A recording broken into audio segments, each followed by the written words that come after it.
Hello, everyone. Welcome back to the L.A.M.E Book Club podcast. My name is Melissa. I'm Ellie. And we are here with chapters 13 through 18 of Silver Elite. I'm excited. This was a good week, everyone. I said I'd be saying it every week. Here it is. There's some good stuff for you. I'm not going to lie. I don't think there was anything quite as juicy this week as there was last week. Like with like the reveal of his last name and whatever. But it's still good. Depth. There's a lot of Easter eggs, I feel like, still. Oh, really? Yeah. I just felt like, I don't know. I'm waiting on her to switch it up and to just be like this super badass person. Like, turns out I'm better than you at every single fight, every quiz, every like all the technology. Like, I'm better at you than everything, especially shooting. And she just hasn't done it yet. And I just want her to. But yeah, well, I digress. I have some theories on what I think might come about in this story throughout this episode. So buckle up, Buttercups. We'll be jumping into that. But before we do, thank you again so much for being here.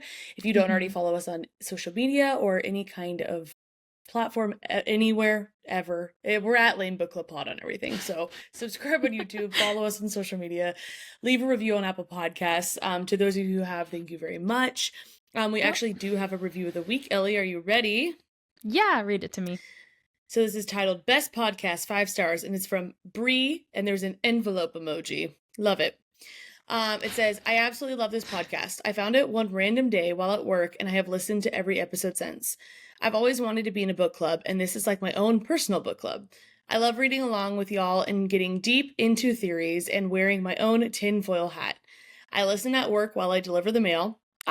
There's the emojis making sense. Oh, I deliver the mail.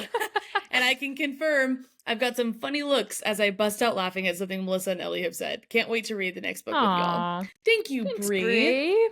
That's the best. So I love it.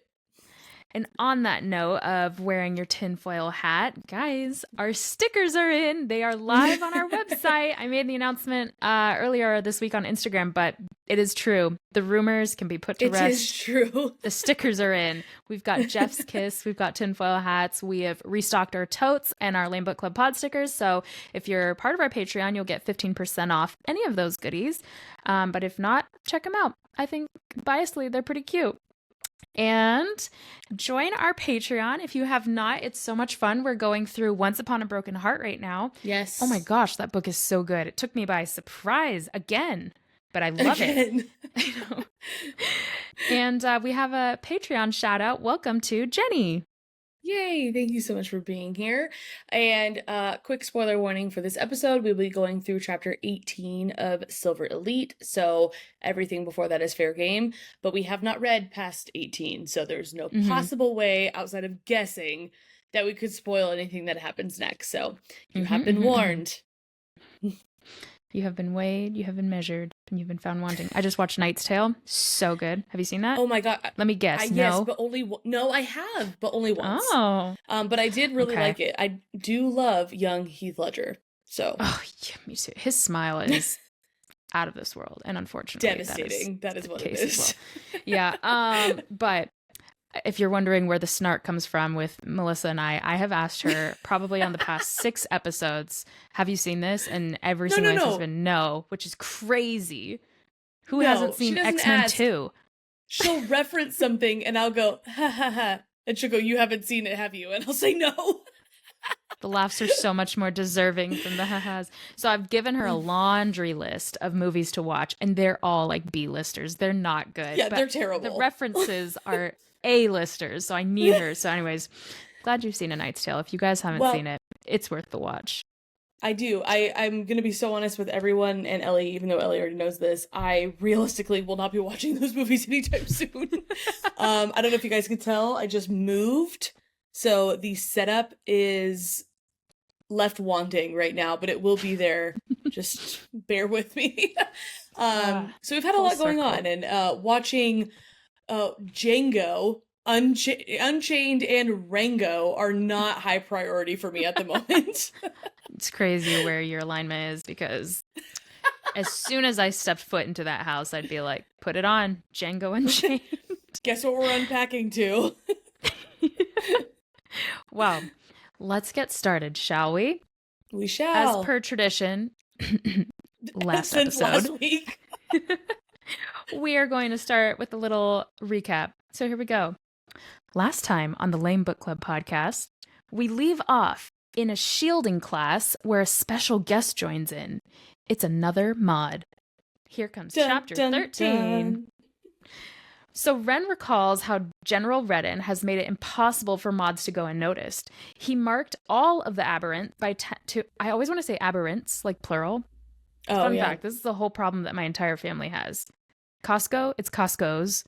Barnes and Noble, it's Barnes and Noble's. Kirkland's. No. Well, I think that's already Kirkland's. That is Kirkland's. You're right on that one. Plural to everything. Plural to everything. Actually, I don't know why. Is it just Kirkland?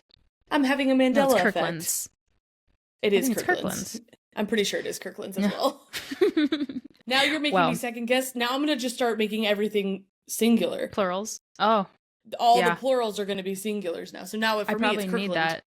We got to balance the podcast out. So yeah, so we'll just, that's how we'll find their happy medium. So moving forward, if she says aberrants, no, she didn't, and move on.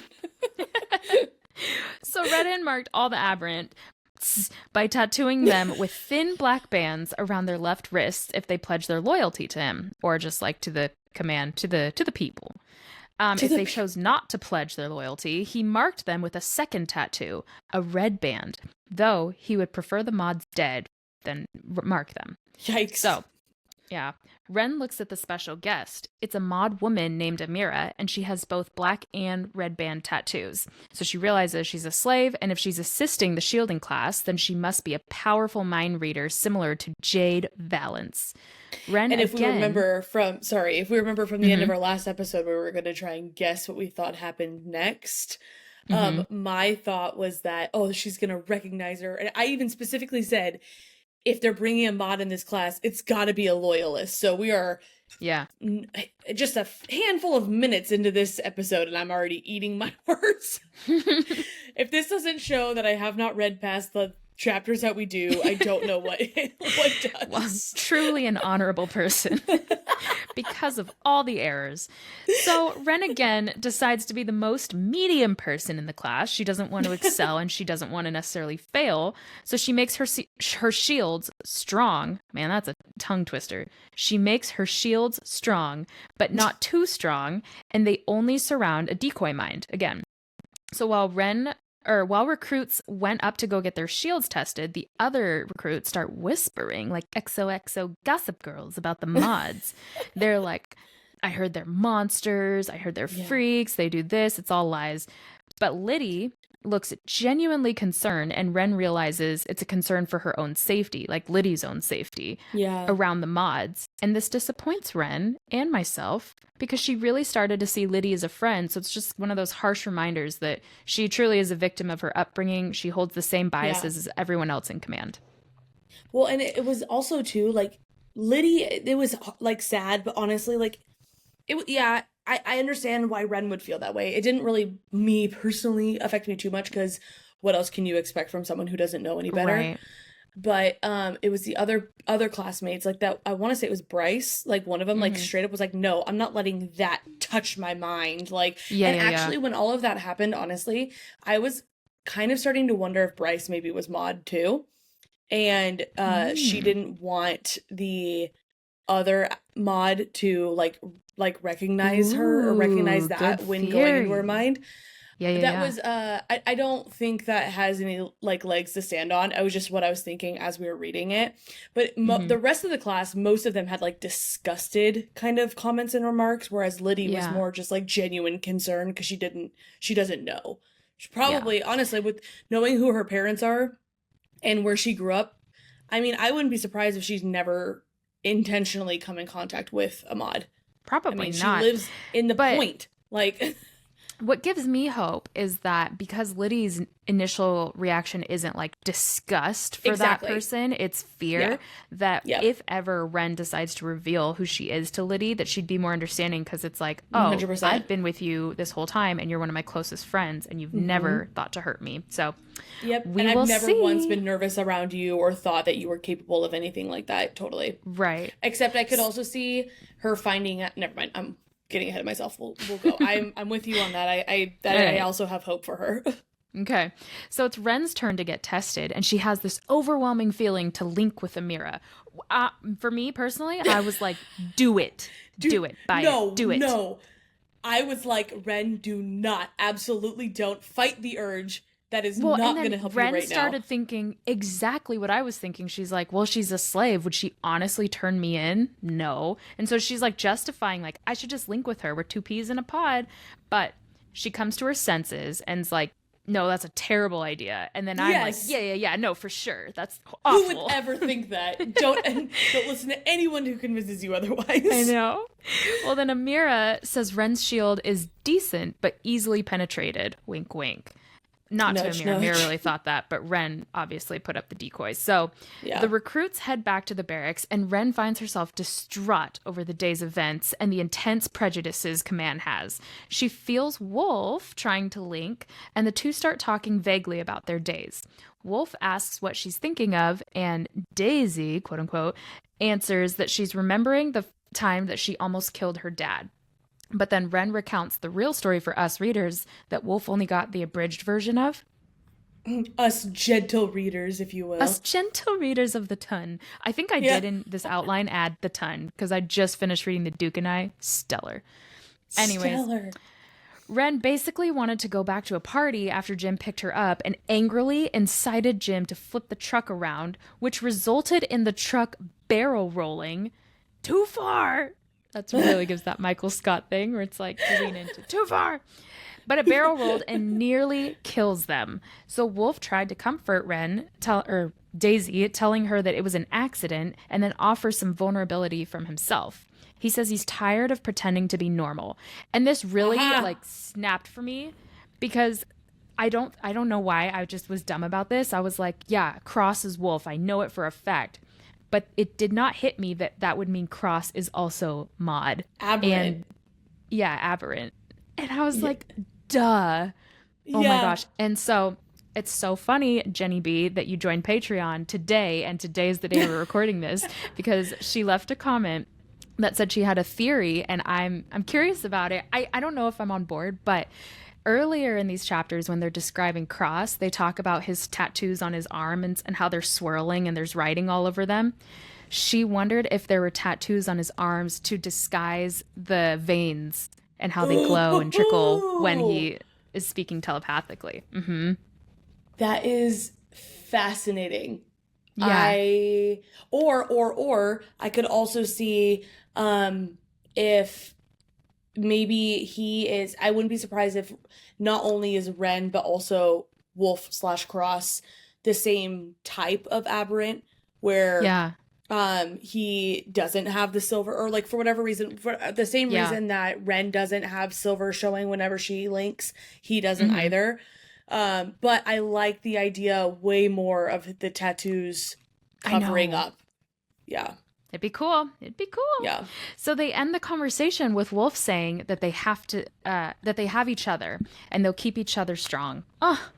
Ren heads outside and finds Kaine. The two take a walk when all of a sudden, as my husband so lovingly says, pisses me off. Yeah. I'm like, it's all of a sudden. He's like, no, all of a sudden. All of a sudden. Ren notices a motorcycle sitting unattended and the gate leading to the outside wide open. Chapter 14. I don't know if you all were with me, but I was with Kaine. And I was like, no, don't do it. Don't do it. What a stupid idea. What a dumb idea, you little girl. Do you really think you're going to get away in chapter 13? No. Don't you know how long your story is? You're not getting out. Your book's not even, your series isn't even done yet, Ren. Stop making impulsive decisions. Oh, good use of the word, because we'll get into that later. But, so chapter 14. She tells Kaine to go back inside, takes the motorcycle, and takes off. And I was like, you wouldn't link with the mod girl that you probably could have gotten away doing that, but you're going to honestly flee on a motorcycle? And both I can't imagine. Were bad. Both ideas were bad, but this one's arguably worse. Yeah. Yes. And I'm just picturing, in Aristocats, when you start that Edgar starts the motorcycle and it's like, that's so loud. And that she just takes off like that. I also love that you brought that up because just in case, we say this a lot in the episode, and I just want to make sure it's a fairly like deep cut reference. If people don't know why we say creme de la Edgar, it's from Aristocats. There are two versions of Edgar. It's creme de la Edgar, which is the cream of the crop, the best there could be, or the crap de la Edgar, which is the bottom of the totem pole. But anyways, I just realized that is a fairly like niche reference. So just in case anyone thinks we're just weird and just say creme de la Edgar, we are, but that's not why we say it. It's from Aristocats. Know your old school Disney, folks. I know. Well, so Wren heads left towards where she knows a massive forest lies ahead, but as she approaches, she hears a second engine. In comes Cross. He Shocker. Is smirking. Yeah, he enjoys the thrill of the hunt. And okay, so I don't know if this was weird to you, if you caught this, but I found it weird because Wren was like, the forest is up ahead. Here I go. I'm going towards the forest. She starts to approach and she says in her mind, like, where the hell is the forest? Yeah, honestly, I kind of say what you're going to say first. Oh, I don't really have much to say. I was going to just start a sentence and hope it found its way. So go ahead. Well, I was just, when I was reading it, I was thinking, because she's never, if memory serves me, if my memory serves, I feel like she's never really, she mentioned like not really having been to many of the other wards. I think there was like one or two that she had, and Ward E, I don't think was one that she had visited. And let's pretend that she had. It wouldn't have been one that she would have visited from this direction from the point before. Yeah. And so I think it was, she remembered that Ward E was mostly, or E Ward, sorry, was mostly forest from the geography class that they had just done. And I just kind of took that as like, my understanding was that it's a little bit longer to get there than she had thought. Because she had never done that before. But maybe that's what Dani, aka possibly AI, I've heard rumors that the book is written by AI, whoever this author is, wanted us to think. I fell into the trap probably. I didn't really think, I remember reading that and I thought about it for a second, but I decided not to like think too much of it because I didn't have anything else to go off of. Seemed pointed to me, but just like you, I don't have anything else to build on that, but maybe we just lock it away for later. Yeah, so ahead of them, box. Ahead of them is a force field, and Cross tells Wren that she's going to really want to get off the motorcycle and pull over. And she, in the other order, pull over, then get off the motorcycle. She, in all her stubbornness, bullies ahead until the force field is a mere 20 feet in front of her. It's then that she decides, I'm going to hit the brakes. And all I hear is Jacob Black's, hit the brakes, Bella! I just see the Bella Swan like tumble off the bike. That's exactly what happened. Rock. Arguably the worst scene in New Moon, and arguably like just as this, I read this just as cringe as I watched it in New Moon. It was horrible. Then Wren like gets up and plays it cool, and she's like, it just seems like a waste of resources to install a force field out here. When Cross walks up, ew. Yikes. No, I don't jive with that. As she's like, her legs are shaking and she's trying to not bleed from the road rash that she just got. Yeah. So she says to him, like, just so you know, I wasn't deserting. I just wanted to feel the breeze upon my cheeks.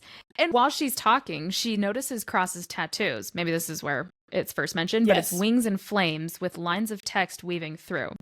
She's super attracted to him against her better judgment, and even goes as far as to offer him whatever he wants, wink wink, so that she could go home. Honestly, this whole scene made me so uncomfortable.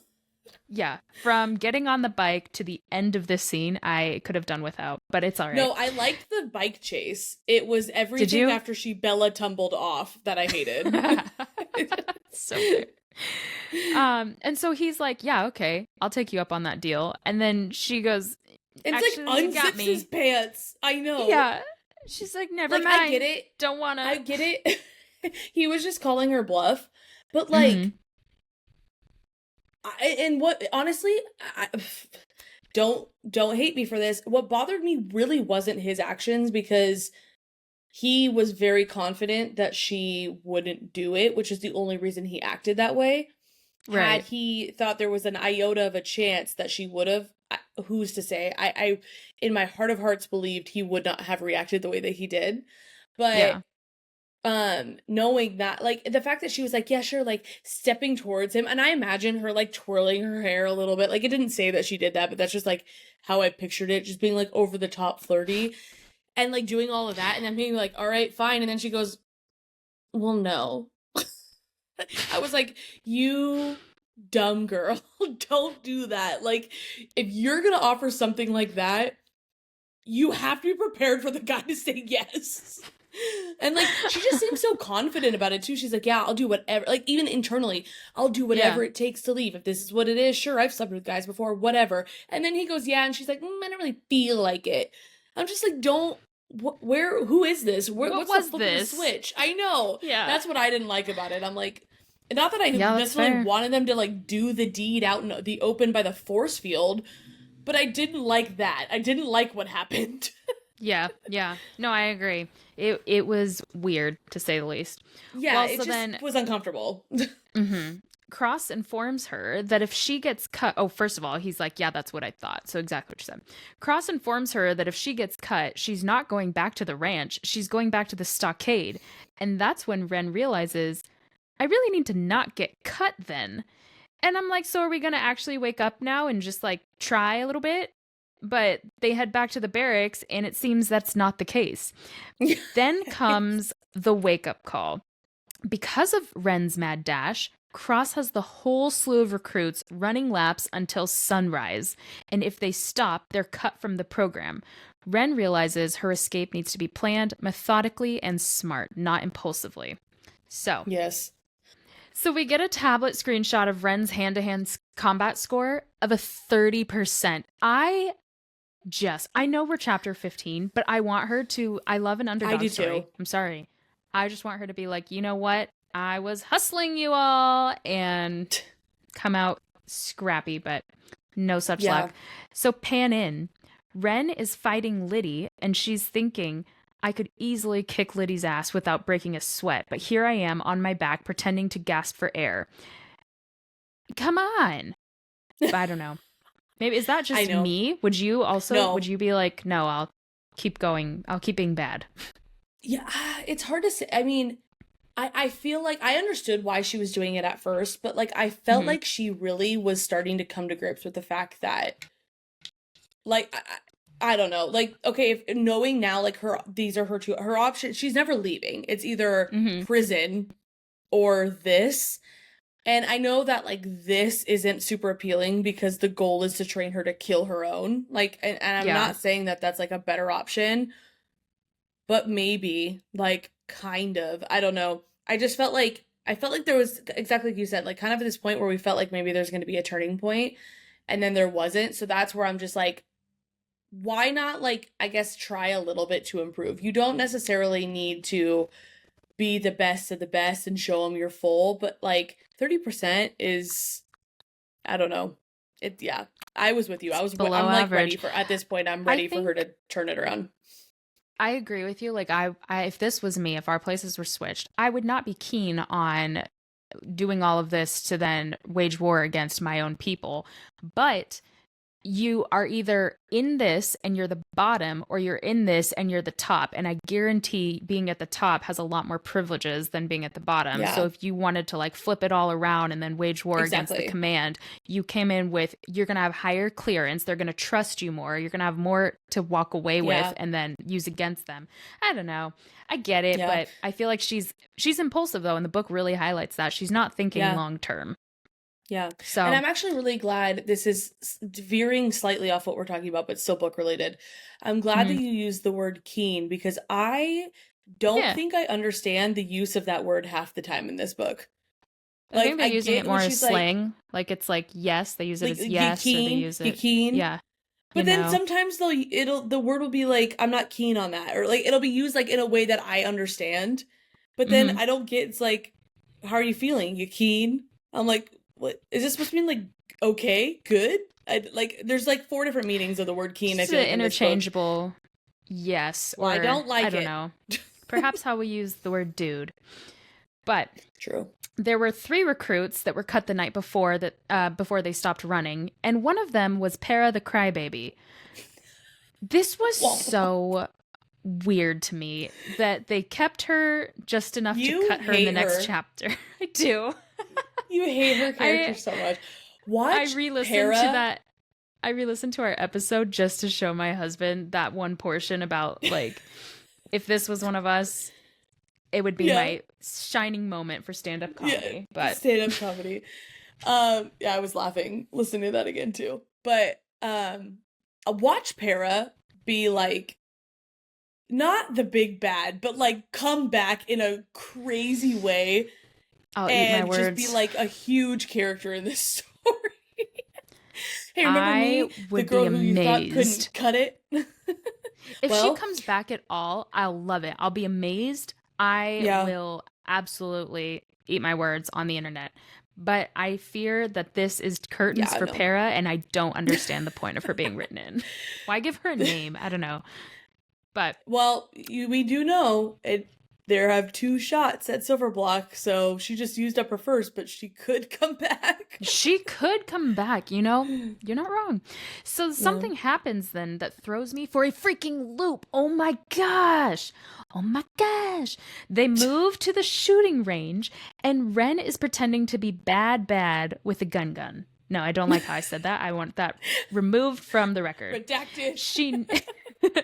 She notes that there's only one corporation that manufactures firearms, and it's called Tecmel.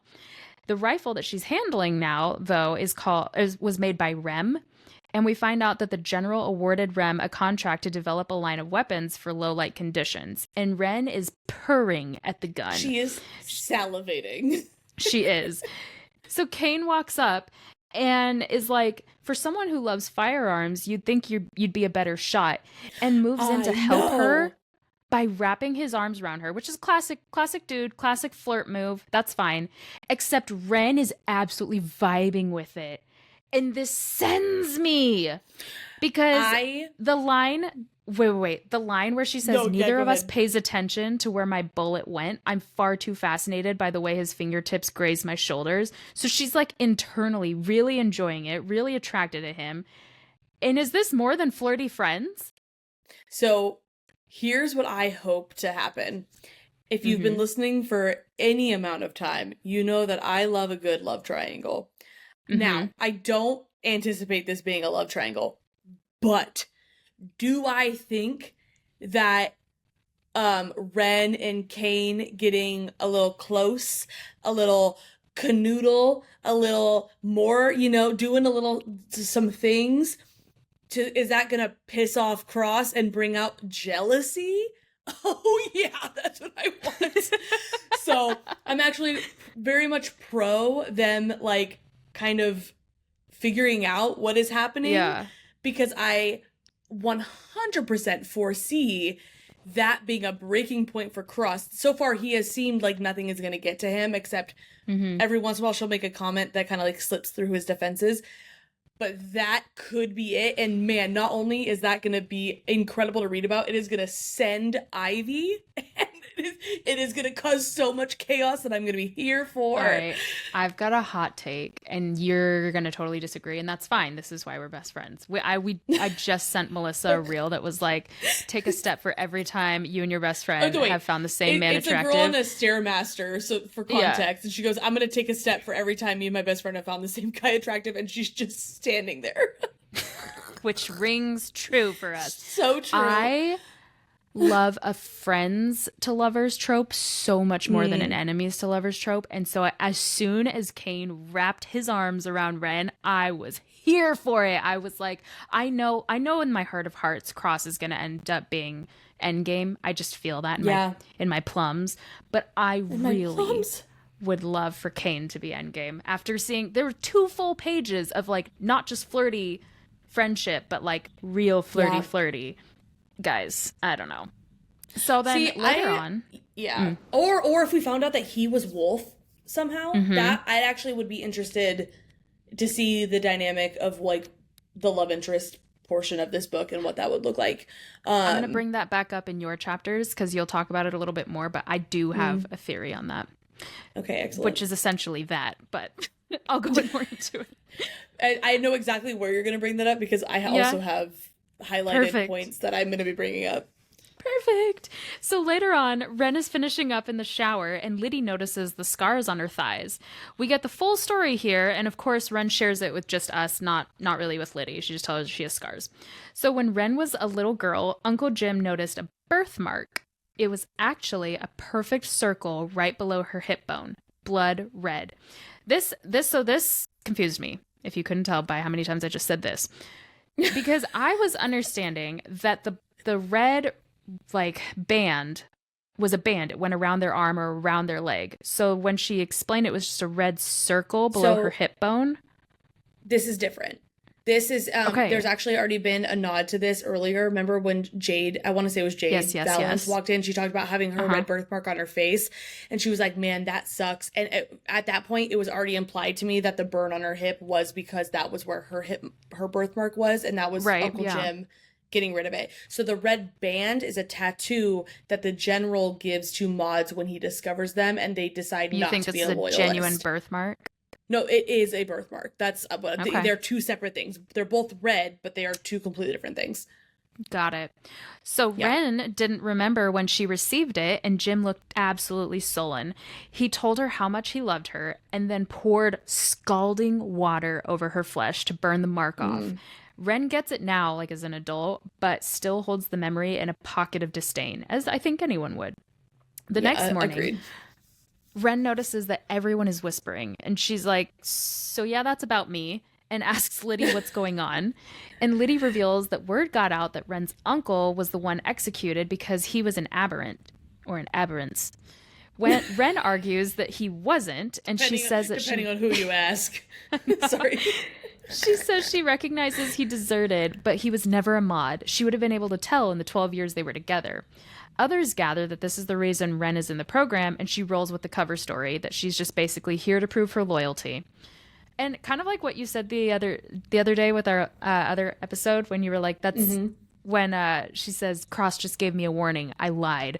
And you're like, but that wasn't a lie, that's actually what happened. I kind of feel like you're saying that's a cover story, but arguably that's also why you're actually here, is to prove your loyalty. I mean, true. To be fair, she doesn't know the reason. And even Ren doesn't quite understand why Ren or Cross won't get rid of her. Yeah.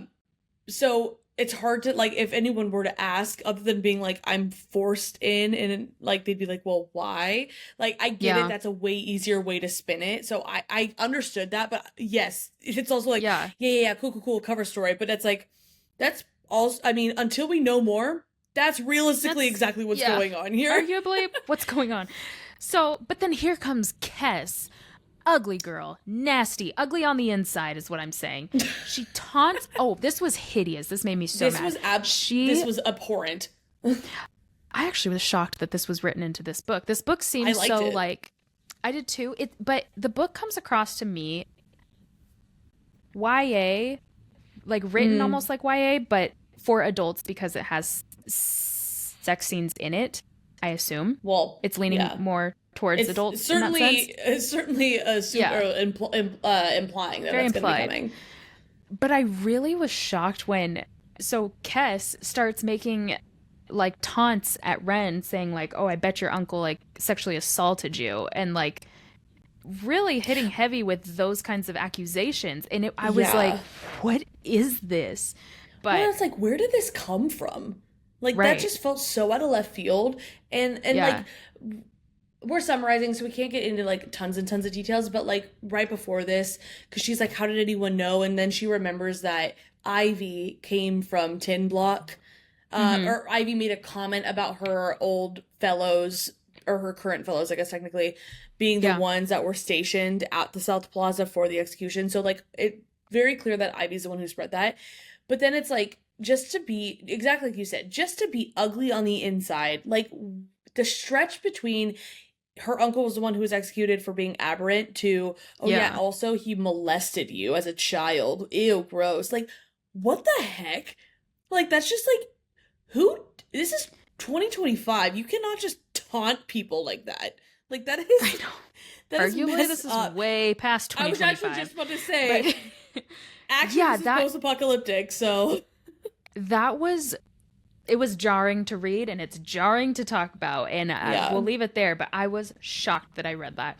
Anyways, Ren is also shocked that Kess says that, because she straight up just takes a fist to her face, and I was so proud of her, but this does cause repercussions for her later. However, first things first, Kess has a broken nose, broken face, everything's broken, and so much so that by the time leadership pulls them apart, Kess is rushed to medical. And that is the end of chapter 15. Yeah. Well, it's all right, because things pick up right there with chapter 16. Ren finds herself being sent to Cross's office for the second time in 1 week. She, once again, is lying to herself on the way there, trying to convince her own mind that she is no longer attracted to Cross, knowing who his father is. That is, at least, until she walks into his office and sees him shirtless. Ooh la la. Once again, the tattoos are tattooing. And then she's instantly no longer able to let herself. And I imagine this, like, being like, okay, I'm walking down the hallway, like, yeah, no, this guy's a pig. I hate his dad. He's ugly. I don't even like him anymore. Knowing this, could never. Walks in, sees him, and goes, well, who am I kidding? That man is a hunk. It's exactly like in my mind. It's like, yeah, just kidding. He's still good looking. Oh my gosh. The delivery was flawless there. Thank you. Thank you. Yeah, and I even wrote in my outline, I made myself laugh. I was like, yeah, she's attracted to him. Like, and then if I were talking to her, I'd be like, told you, dove. Like, knew it. Knew it. Cross questions her about how Ford said that she has a quote,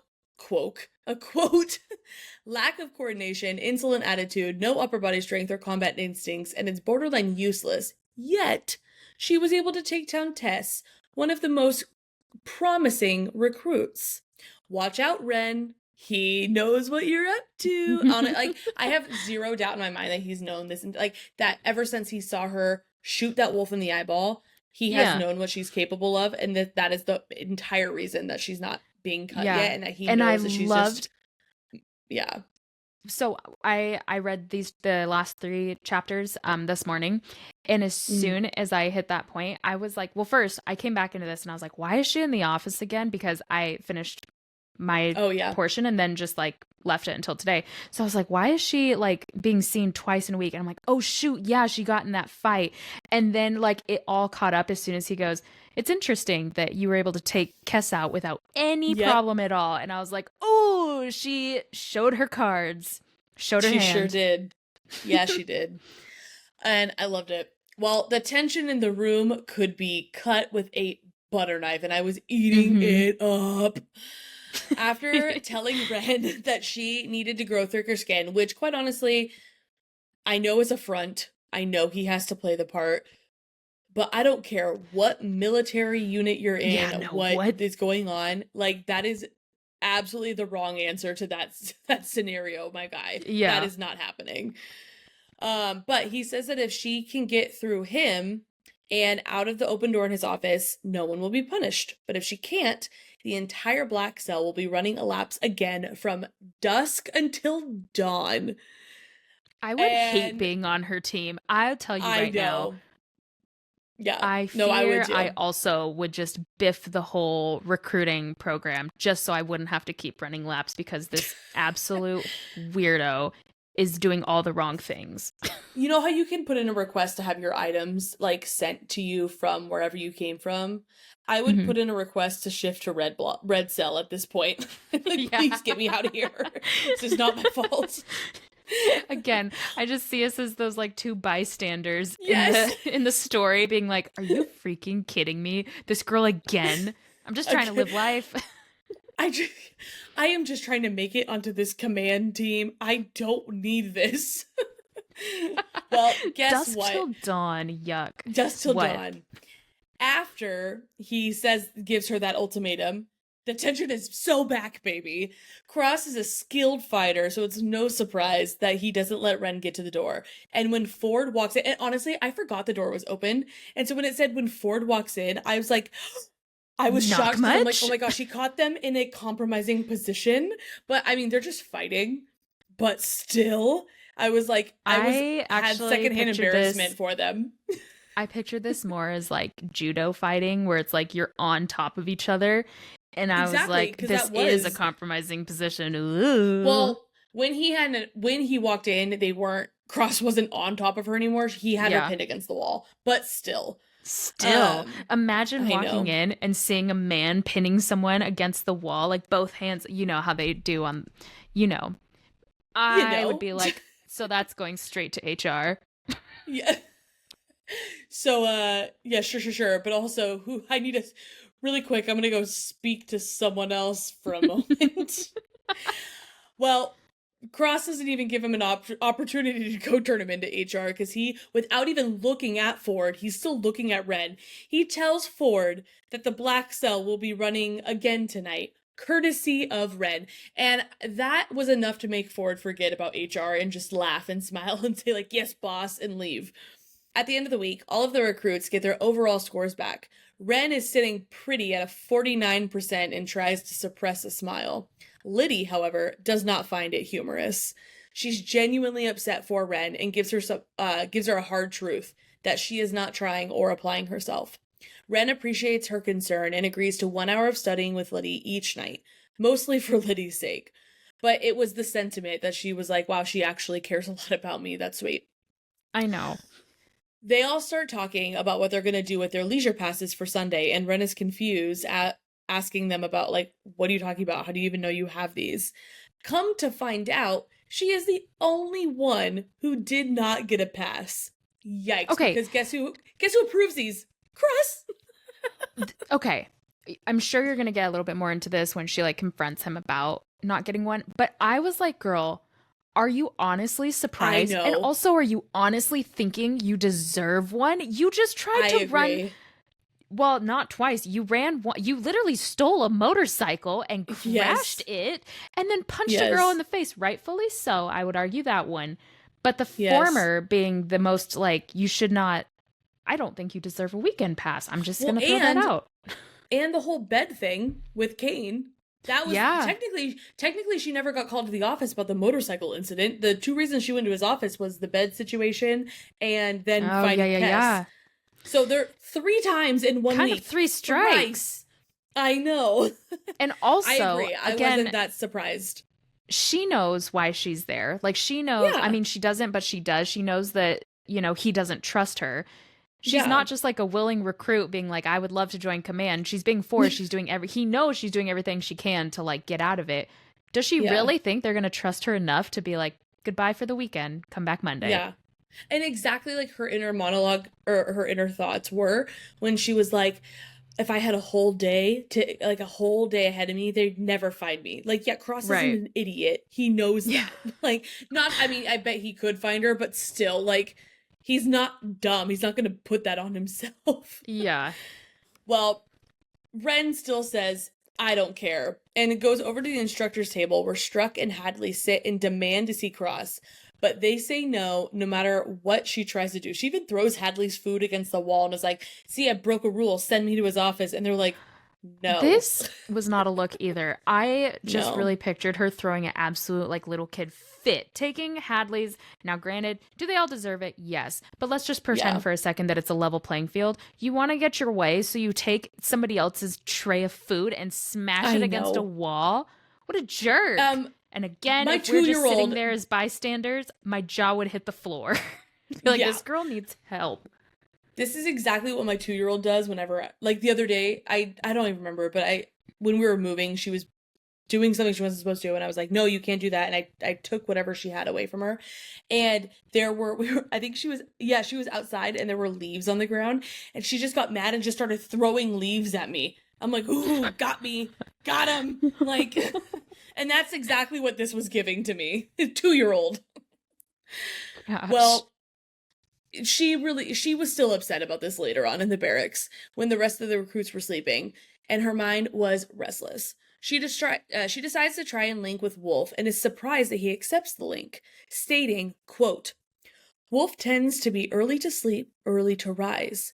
Now, Ellie, who does that sound like to you? A soldier, perhaps? A soldier, perhaps. Which, knowing, like, the proposition you brought up earlier, could also be Kaine, but it was specifically stated in this that Kaine was conked right next to her, looking at her asleep. So I don't think, I do think that this one, like, honestly, this one conversation kind of ruled him out from being Wolf, no, in my not opinion. me, not me, not me. And this is exactly where I switch teams, actually. I'm already going as far as to say it. The fact that she brought up Kaine twice in this scene, she said, like, I looked at him, his eyes were closed. It's crazy that I could be talking to Wolf and he's just right, like, this close and would never know. I really feel like this is one of those comes back to bite you in the butt moments 20 chapters later when it's revealed that it's Kaine, that it's like, and he was right there and I never knew. I just feel like that was very pointed. True, except unless he also doesn't have the silver thing. I mean, it didn't give specifics on how covered he was, but we would have seen his arms realistically. I do actually think that whoever Wolf is the type of mod similar to Ren where they wouldn't show. But yeah. I mean, I think since I'm dead set on Wolf being cross, I don't think he could have gotten this far without that being the case, especially like given who his dad is. So I'm 100% confident that if it's like that, that's what's happening. But I don't know. It just doesn't. I still think it's cross. Obviously, like, all right. I think that's way more obvious. It's here that we have split ways, and we will see who hops roads at the end. Yep. Well, they talk about why they're both still awake. Wolf says that he is still awake because of stress and a reoccurring nightmare that Ren already knows about. They comment on how they don't know basic details about one another, but know the, quote, important stuff. And I would argue that they do not, in fact, know the important stuff, given that they don't even know each other's real names. But that's fine. I digress. I get it. They know who, like the true character of one another. Yeah. Whatever. Ren tells Wolf that she's awake because of stress too, that she feels like she can't escape her current situation.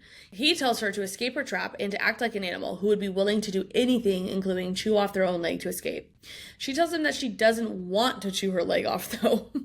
And in this conversation, we also learn about horned bears, another mutated creation, and how dangerous that they are. Highlight this, ladies and gentlemen, because I guarantee that horned bears will be come back up later on. I'm guessing in like an op, perhaps one that they go off base for, and it's going to be like a rogue intrusion. They're not going to necessarily have it planned, but a horned bear is going to show up. Interesting. So just calling that.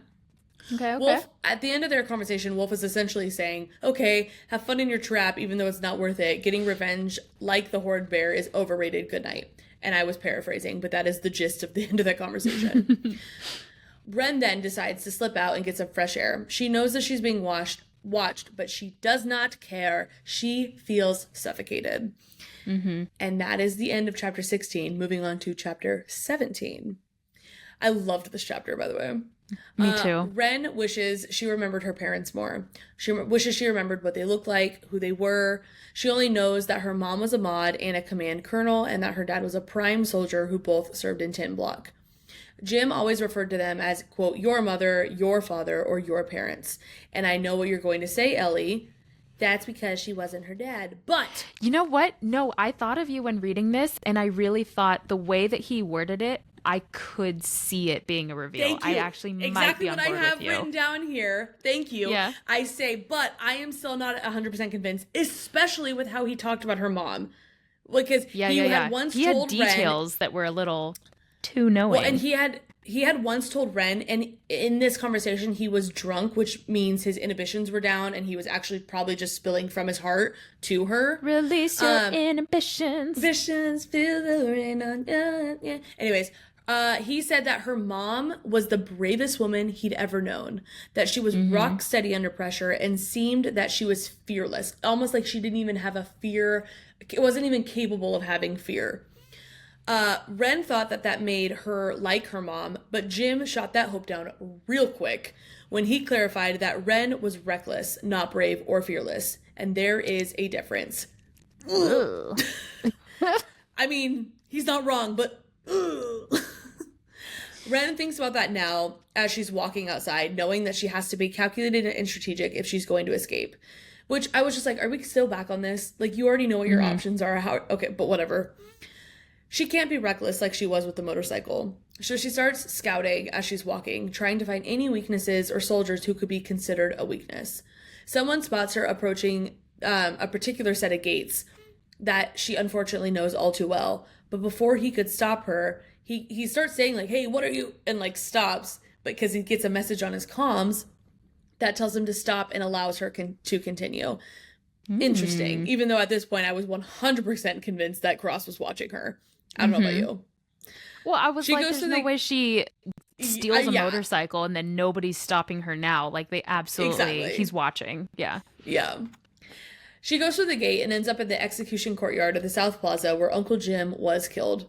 She takes it all in, feeling lots and lots of emotions. She climbs up a wall to get a good view of everything, including the city beyond. And then Cross shows up like a knight in shining armor, except not, and climbs up next to her. I loved this little bit right here, though. They have a surprisingly genuine conversation, one she didn't think or could even expect would come from Cross. He admits that both old era and new era humans are a doomed species for different reasons. After bringing up, I love that she goes, wow, depressing. Like, after he says that too. After bringing up why she wasn't able to get a day pass and talking about how, while he might not trust her, his trust can be earned, he tells her, quote, you want a pass? You have to earn that too. Your uncle's actions may have brought you here, but they don't define you. You have a choice now. You can either let pride and resentment hold you back, or you can rise above it and seize the opportunity you've been given. Okay, two things here. One, 100% think that this is coded. Not in the way that we think, not in the way that it seems obvious. Like, you could just, choose this opportunity, go into command. The way this is phrased is way too vague for it to not be coded. Because he just says, you can rise above it and seize the opportunity you've been given. Well, what opportunity has she been given? She's been given opportunity to information and intel and insider access. Not only, like, on top of the fact that, opportunity to be in command, silver block specifically, whatever. She has the opportunity to get, like, top level clearance access to things. And he's essentially telling her to seize it because I'm convinced he's basically exactly what we said earlier. Yes. Well, you know what? When you said, do we think this is a turning point and this might be code? I actually thought yes, but code not for her, but code for what he chose to do with his life. True. Well, so the reason this was the second thing I was going to bring up is, like, do we think this is a turning point for Ren? Maybe is she finally accepting that, like, this is her path? Like, it's not. That the next sentence essentially shot that down. Which made me so mad because I was like, why do this monologue? I don't get it. Okay. I know. I'm like, it's man, fine. she's I'm stubborn. sure I'll get it soon. Yeah. But she admits to herself that there have been lots of fates that she's been forced to accept, but she will be damned if this is one of them. Okay. Dang it. Chapter 18, folks, last of the day, or episode. She misses Liddy more than she expected to on the Sunday while everyone has leave and she's stuck at the barracks. She knows that her searches on Nexus are monitored, but she tries to look up, quote, who was Julian Ash, quote, Sun Post bombing, which, if we remember, that was something that Struck and Ford had brought up during her interrogation, and, quote, Cross Redden, anyways. All to no avail. She got nothing from any of those searches. The next morning, while going to take a shower, she hears Kess and Ro doing the deed in one of the stalls. Yeah. Honest, and this has to come back up later because this felt way too random for it to, because they just moved on so quick. Something. Well, and it's just like, it was kind of almost like so quickly, like I didn't even catch the part where it said the next morning. I thought, I'm like, wait, did they stay back on when they had to leave? They just decided to stay so they could have sex in a bathroom stall? Like, and then I reread it and I'm like, oh, okay, wait, this is the next day. But still, I'm like, it just was like a little blurb, and then immediately it was like jumps to everyone being at the mess hall for breakfast. I'm like, why was that included? Like, so obviously it's gonna have to come back up later on, I think. But Hadley tells the group that they'll be running drills and small mock operations throughout the week, as well as learning about various tech utilized in Silverblock and firming up their shields. She gets another test on her source asking, quote, what are your 3 biggest weaknesses? And she decides to answer honestly for once, since they're pretty obvious. She says, and this is what Ellie was talking about earlier, this is going to come back up. She says impulsiveness, impatience, and classroom learning. Yep. 1, 2, and 3, check. They all get call signs. Liddy is Blue Jay, Kaine is Condor, and Ren is Broken Dove. That I know it's supposed to be like an angering thing. I laughed out loud. That was so funny to me. And I don't know. I logistically thought this was so stupid because there's so many syllables in that name. If you had to yell out like Broken Dove, Broken Dove. Yeah. Are you kidding me? It's just for, I'm assuming this is just for training. I don't think these call signs are going to stick with them, but maybe they will. I don't know. It was like Top Gun, like your call sign is your name for life. Like that's your thing. Well, yeah, I think they're just expecting most of these people to not make it. So if they don't make it, that's obviously not going to be their call sign. So that's why I was thinking this was just the call sign that they were going to have for during the program. I don't know.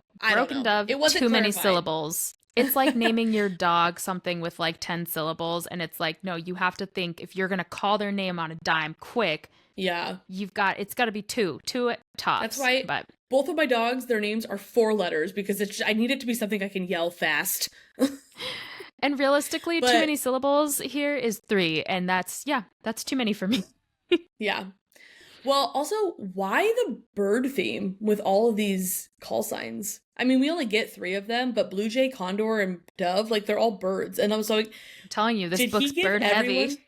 Well, but did he give everyone bird-coded names just so that he can make hers Broken Dove? So, like, was this really all for her? Because I liked, actually thinking about that, I'm like, I like it. It's actually kind of cute. Could be. Ford introduces Lieutenant Hyray. Does that that's what my eyes say? I don't know. Who is in communications. He shows the group the latest tech and comms or that they're going to be using during ops. It's no bigger than a pinky fingernail, flat and beige, so tiny that you can only see it when the light catches it. Hyray says he was making me laugh. His commentary for every new piece of tech and how excited he was cracking me up. Yes, and that's literally exactly what I'm about to say. He says that this is the, quote, type of tech that makes you want to weep from its sheer splendor, which was enough to make Kaine even comment on it. Like, what is this guy's deal? Yeah, he was like this is weird. Gross. Yeah. Oh, man. It was designed to give soldiers a tactical edge in the field. It's able to filter out background noise and enhance speech clarity. It even detects enemy movements through sound alone. Not only is it designed for communication, though, it also is capable of monitoring vital signs in real time, so command center is able to have critical insight into the physical conditions of each operative. The mic also... Continue. It gives Spy Kids meets Aura Ring. Yes, Aura Ring. Yeah. Where'd you get Aura Ring? Just the heart rate? No, it does the vitals like in real time. It's an Aura Ring. Yeah. Yeah. So I just was thinking, I'm like, it doesn't look like an Aura Ring. That's the only reason I got you. No. I'm tracking with you. It does. Yeah. The mic also stops transmitting and receiving signal after 2 seconds of silence and allows each operative to start and stop transmitting with a simple voice command. Ren wonders, and this is where I'm like, okay, 100% coded. Ren wonders if the Uprising knows about this, and I am betting that she eventually realizes that escape is futile and decides to be an insider for the Uprising sooner rather than later. And I am really hoping for that sooner rather than later part. But that one comment of like, where she's like, I wonder if the Uprising knows anything about this. Exactly. I'm like, well, my girl, like you could be the one to tell them. Like, hello. Yeah. Struck loads a 3D map onto a hollow screen and tells everyone that they have 5 minutes to memorize it. Liddy starts panicking, knowing that she isn't going to be able to memorize everything in such a short amount of time. But Ren isn't worried. She plans to fail anyways, so she's like, who cares? So she's still not, and I'm done. It's just like, all right. I know. At this point, I was too. I'm not going to hope, I'm just going to read. Yeah. Even though she doesn't think that there's much she can do to convince Cross to cut her, she admits to herself that it still feels wrong to excel, to which I respond, why? Why does it feel wrong to excel? Look within. Look within. The power within. The power within. Please tell me you get that. No. SpongeBob, Ellie, it's the karate episode.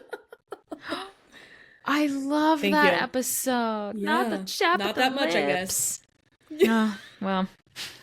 Anyways, they're paired up for this op, and Ren is paired up with Kess. Struck says that the pairings are random, but Ren seriously doubts that, as do I. This gives a mom being like, you need to hang out with your sibling that you just bashed in their face, so hang out. You hate each other, so you have to, now I'm forcing you to be friends. Yeah. Kess tells Ren that if she screws this up for her, she's going to knock out Ren's teeth. But that doesn't stop Ren from asking Kess about her nose and bruises, which absolutely sends her out of this orbit. The goal of this op is to get to the target undetected before the other team. One starts on the first floor and the other starts on the roof, and the target is on the second floor in between. The first group to get to the target gets 5 Lux credits, and the first group out of the building the fastest without being detected also gets 5 Lux credits. So a potential for 10 credits here. Ren and Kess are the first group. Truly wonder like what their currency, what's the value of your goods? Like, is that a lot of money? Is this prison commissary? I'm confused. I think the reason we don't get too much of it is because Ren doesn't care about Lux credits and stuff. She doesn't really care about any like material things. So but imagine I'm just it was thinking a 1-to-1. That's why we haven't gotten. Yeah. Imagine if it was like, Melissa, you do this op, I'll give you $10. That just cracks me up. I would be like, yeah, right. 100 maybe, but 10, yeah, probably not. Ren and Kess start first on the ground level, and Ro and Kaine are also paired together, and they're going to be going at the same time as them, starting on the roof. Kess is really good at this op, and it bothers Ren to admit that to herself. While they're not working well together, they also aren't, though, you know? Kess has some attitude. So it's like, they're kind of working okay together, but then Kess calls her a bitch for going too slow, and then Ren is like antagonizing her a little bit. So it's like they're not like not doing well at it, but they're also not working well together. That's what I mean. In the words of Adele, they could have had it all. They could have. Kaine and Ro get to the target first, and Kess is pissed, but not as pissed as she is when Ren, who seemingly on accident, but 100% on purpose, trips an alarm, causing the two of them to instantly fail. Kess then becomes livid. She's like asking for like a duo, like, please give me another partner. I would too. I honestly, like, if this was a desire like I had and I really wanted it and I had worked really hard to get here, and then someone who clearly does not care ruins it for me, I would be so annoyed. Like, yes. I'm not saying she's justified in her actions, but I get it. Like, I understand her being upset about this. Back in the bunks, Kess is still not over it, though. She is still talking about it to everyone. Ivy and Ren are getting ready for bed at the same time, and she asks Ren why she's still here. She doesn't even understand how she hasn't been cut yet, and when she can't shoot, fight, or even seem to have the basics of weapons handling down. Okay, Ren feigns... Wait, real quick. The way Ren reacts, sure, because we're in Ren's head and we get it. But also, Ivy is absolutely not in the wrong asking these questions. And Ivy isn't necessarily... Like, yeah, she did share that it was Ren's uncle that was executed, but Ivy isn't necessarily someone who's like actively antagonizing her like Kess is. She's just kind of not on her side. But Ren was even like, that's fine because I don't like her either. So they're mutually not friends. But Ivy's genuinely like, why are you here? You don't seem like you want to be, and XYZ. And Ren just lays into her. And I was like, oh my gosh. Well, I will say it was fair. It was pretty bold for her to just be saying all these things. Like, not like, it's one thing to think them, but to confront someone and be like, you're not good at this. Why doesn't he cut you? Like, yeah. Okay. Like, to say that to her face, it was pretty bold. So honestly, I understand the way Ren reacted, but you are right. Like nothing she was saying was the same level of Kess being like, yeah, I bet he sexually abused you as a kid too. Like she's not making anything up. She's stating facts. And honestly, like, and we'll get into this here in a second, but like it really honestly at this point, it felt like a pretty vulnerable conversation from Ivy. Like, yeah, she's clearly upset, but like when we get to the root of it, like we're about to, I think it's because she's jealous. And like she genuinely doesn't understand. And it's not from just a purely exactly like you're talking about, like Kess is just like messing with her to mess with her. Like this feels very vulnerable and genuine and curious, like in her responses. But at the same time, like she is being attacked. And so I do get why Red responded the way that she did. I loved this whole scene. I loved all of it, honestly. Good. Well, and after Ivy just completely calls her out from being the worst at things, because Ren knows that she's not bad at these. Yeah. Ren knows that Ivy's just seeing what she wants her to see. She feigns ignorance, admitting that she's trying her hardest. She's like, I'm trying my hardest. But Ivy goes... Wait, her response absolutely reminds me of like, and just a baby... Yeah, I'm just a baby. I'm just a little baby. Exactly how she's acting this. Ivy continues though. She doesn't understand how Ren walks around with arrogance that she has because she says it's unearned. She even says that Ren is true. Yeah, it is. Well, I mean, it's not unearned, but the way that she's presenting herself, it seems like it is. Like, I think if she was giving her A+ 100% effort, she'd be top of the class. Everyone would understand. Absolutely. But she's not. So, like, I get it. Yeah. Ivy even says that Ren is, quote, one of the worst recruits in the program. And this response was my favorite of this entire conversation. Ren is sassy as always, telling Ivy that she's just like, thank you. I accept your constructive criticism, and I'm going to try and grow from it. That reminds me of a reel I saw a long time ago, but somebody like yelled at, I don't know, this person, like they were at a restaurant, this person yelled at her and she just like calmly looks and she's like, I'm listening and I'm learning. And that person sent the other person to the moon. And this is exactly that. That's it. Well, Ivy is still undeterred by her sarcasm and tells Ren that she doesn't understand how Cross hasn't cut her yet. She says that he, quote, doesn't accept ineptitude from anyone. And Ren uses this as an opportunity to try and piss her off by saying, I don't know, I must be providing him with something he can't live without. And this was a slippery slope, Ren. And I would not have said this, I don't think, if I was in her shoes. I would have said everything else. I would have made the passive-aggressive, like, constructive criticism comment. I would have been like, I'm just trying really hard. I'm just a baby. But I would not have said this. Because that is implying a lot. And you are really, you don't know how she's going to react. And potentially you are just adding fuel to the fire. So this was a no-go for me. And she really does have bigger balls than I do. But Ivy tells her to enjoy it while it lasts because he's going to drop her fast enough. To which Ren responds by saying, oh, the way he dropped you, and smiled at her in the mirror the way as she was walking away. And I felt icky. I know we're supposed to like this, but it did. It's because, like what I said earlier. Gives bully. I'm sorry. That's what's happening in my brain. Bully. No, it really does. And not to say that Ivy is completely in the right, but like I mentioned earlier, it really didn't feel like she was just attacking her. Like, attacking her to attack her. There is genuinely... Yeah, and one, like, we know as the reader, as the dearest gentle readers of the ton, we know her history with Cross. So, like, I understand why she would be genuinely, like, honestly upset, but mostly curious. And, like, that's all she's asking is, like... And, like, yeah, she's also getting a little snarky. Like, oh, whatever, he's gonna drop you soon enough. Like, she's not perfect or anything in this situation. But Ren was absolutely egging her on. And as Ellie would say, the huevos on this girl. Because it would say I could not believe. The plums on her, I'll tell you what. Wow.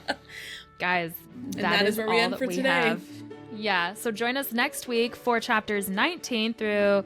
6, 12, 18, 24, 19 through 24. Excellent. And we'll catch you all on the Flippy Flip. Week. Bye. Bye.